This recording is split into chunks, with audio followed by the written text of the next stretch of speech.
Udin, please, sir, come and tell us what happened in Bangladesh with COVID.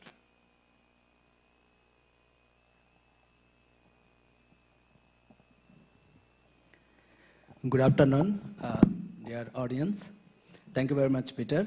And I'm grateful to the organizer, especially Chun Hsien, for inviting me and all of our international guests.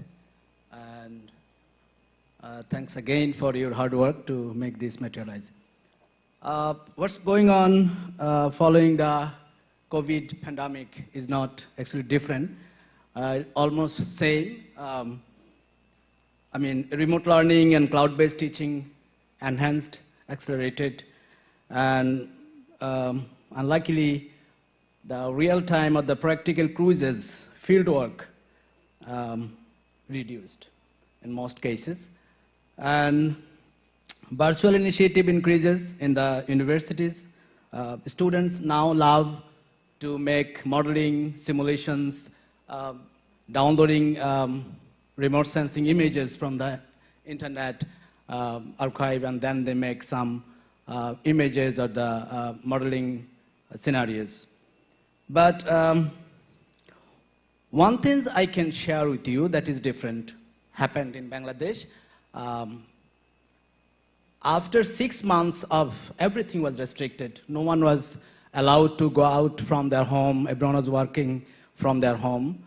After 6 or 7 months, most of our people living in Cox's Bazar, you know, Cox's Bazar is the coastal city that is the longest sea beach in the world, is situated in Cox's Bazar. So it is a very famous place for the tourists. From home and abroad, people love to go to Cox's Bazar to see the natural beauty of the ocean. But as the tourists were restricted to go over there during that time, just 6 or 7 months later, people noticed that huge dolphins are playing in the sea beach. And it was seen before 20 years. But this is after 20 years, this scenario happened that people saw a lot of dolphins are coming and they are playing and the water became fresh, clean, because no tourists there, so no pollution, no disturbance of lighting, no disturbance of transportations. And even the fishermen, they noticed that they are getting more fishes. So the environment become lovely, the ecosystem is developing. Then it is actually attracted the journalists.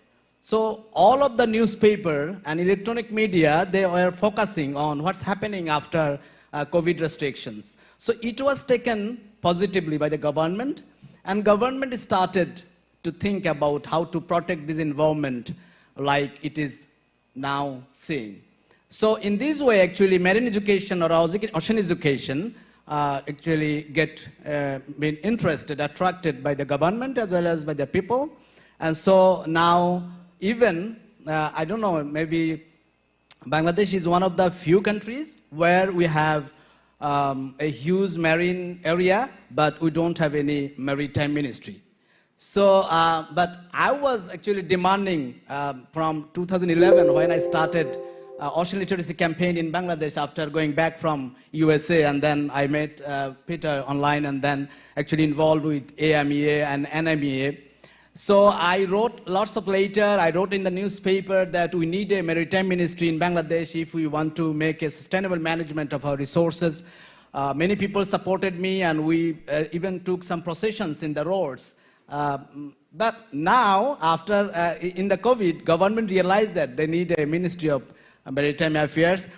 So this is what's happening, and of course, there are many things negatively impacted, due to COVID, but there are so many things positive.